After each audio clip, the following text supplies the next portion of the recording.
All right, so I got several requests to just go through all of the materials that I used for painting my cabinets, and so I told them I would do a quick video, so here we go. So I'm gonna start with the prep, what I used for prep, and then I'll move all the way through finish. So, as you saw, the first thing I did was I took off all the doors and everything like that, so you just need a screwdriver or a drill, whatever you want to use to take off all your doors and hinges. Then the next thing we used dish soap. So I mean, this is just generic dish soap here. You can use anything you want. A towel, and you just wipe off all your cabinets. Now, I have started using these Scotch-Brite prep pads. They're the maroon pads, you can get them. And I have all of these things linked, so you'll be able to see where I got them. And I dip this into the soapy water too now, scrub down the cabinets, especially in the kitchen if there was a lot of grease around the cooktop and on those cabinets, you really want to cut through that because the paint won't stick to it.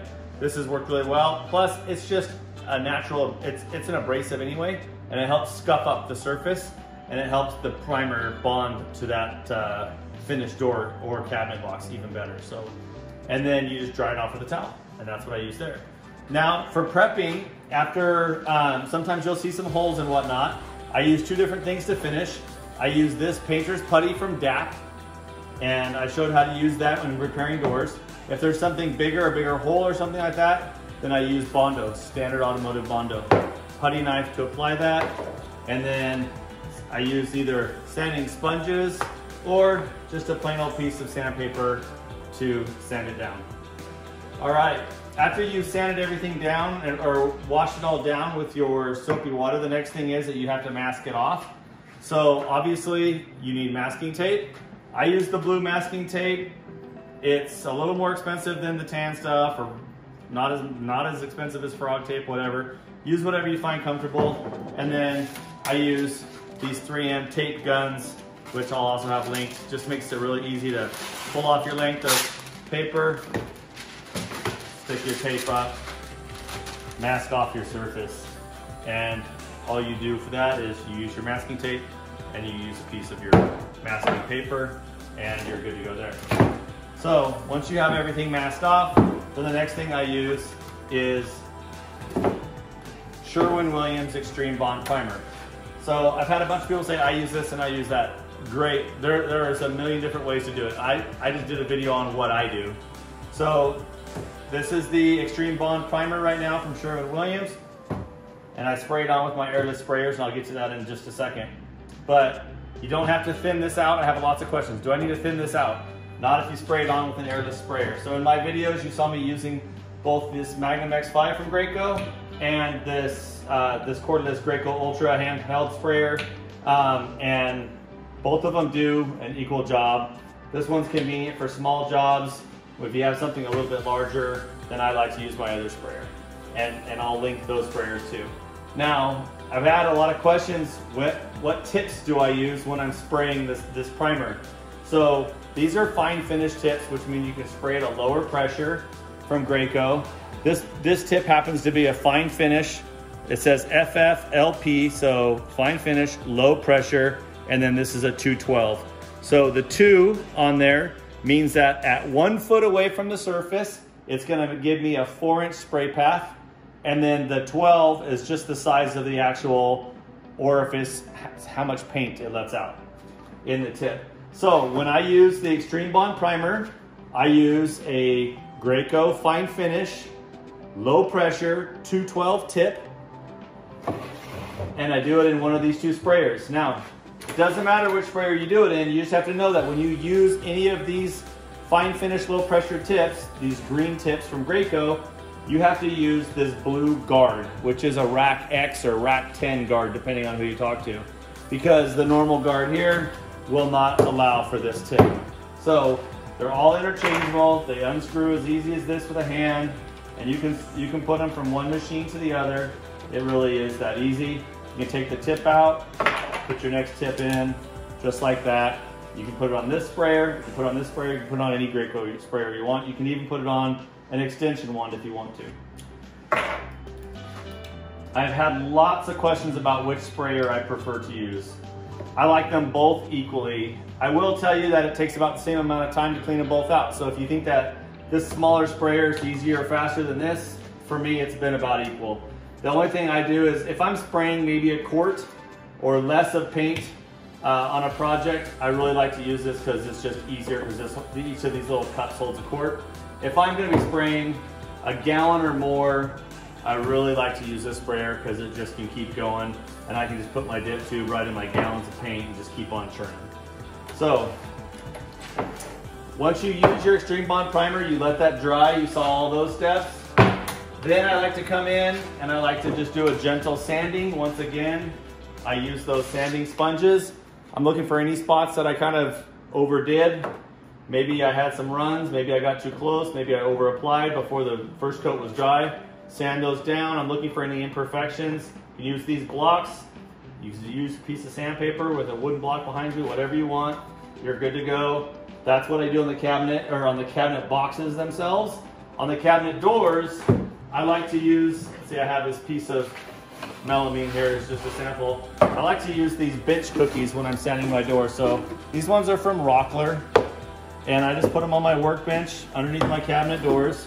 And this just keeps them from getting marred up. So when I set my cabinet door, my drawer face down, and I want to sand after I've primed, then these just keep it in place, and I really like it. So sometimes you guys saw me in my videos using these orbital sanders. So this is just a square orbital sander. This is a round orbital sander. You don't have to get too carried away. I just use 220 grit sandpaper, anything more than that. And you can either hit your doors and everything after you prime, and then just blow it all off with an air compressor. Just kind of wipe it off, wipe it down so that that dust that you create from sanding is gone. And then once you do, then my final paint is I use this Sherwin-Williams Emerald Urethane Trim Enamel. I've had a bunch of people saying, you can't use emerald paint. Listen, I'm not using the regular just emerald latex paint that they have, because emerald is just one of the lines of paint they have in Sherwin-Williams. This is a urethane trim enamel. This is made for this. It dries really hard. It does really well. It wears. I've had lots of questions. How well does it wear? It wears really well. I've had my son drag a vacuum hose across it by mistake, and I was able to take a Mr. Clean Magic Eraser, sand all the plastic off that was on the cabinet with that, and so anyway, it wears very well. You can get this mixed in any color you want. So emerald urethane trim enamel, not just the emerald latex paint, okay? So then I spray all my cabinets with the urethane enamel here, and for that I use a different tip. I've found that I really like the 208 fine finish tip. So once again, this is a low pressure tip. Allows you to spray at a lower pressure in both sprayers. And I use a 208 I really like. I've also used a 210. Sometimes, depending on either maybe the temperature or I'm not quite sure because I'm not some professional painter. I have found that the 210, which is just a little bit bigger than this, does quite well. So I'll start spraying with the 208. That's my preferred tip. If it doesn't do exactly what I need, then I just move to the 210. And once again, I'll use either one of the sprayers. Big job, I use the X5. Little job, I'll use the handheld. I had a lot of people ask me, if you could only have one of these two sprayers, which would you have? Hands down, all day long, this sprayer. No question about it. First of all, it's less expensive. It's a lot more versatile, and it's just easier to use over all the different types of projects that you may have. And I just find that being able to spray large amounts of paint endlessly through it without having to undo the cup, fill more in, squeeze the air out of the cup and fill it up. It's a great sprayer, don't get me wrong, I love using it, but there's a time and a place for it. If I had just one, always I would go with this one. Some of the other things that you guys saw me use in the video to cut paper with, I used a box cutter, a knife. I love this one from Dewalt because it folds down and you can store knife blades in it.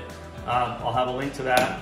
The other thing that you may have seen me use in the video, when I paint my doors, I put them on just a couple sawhorses.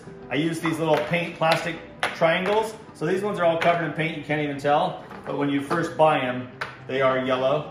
And what I do when I paint is I just set those down. That way when I'm spraying everything and coming around and hitting all my edges, you don't have anything, you don't have the doors sticking to anything or whatnot. So I do use those paint triangles.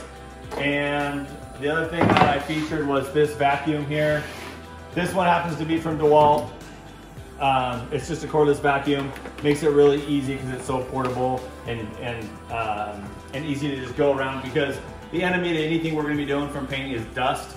As soon as we start spraying any dust in there, we'll just, the pressure of the paint coming out, it creates a little bit of a breeze there, and it'll stick that junk right to your cabinet doors or to the cabinets, and it just sucks because then you're going to have to sand it out after the paint's dry.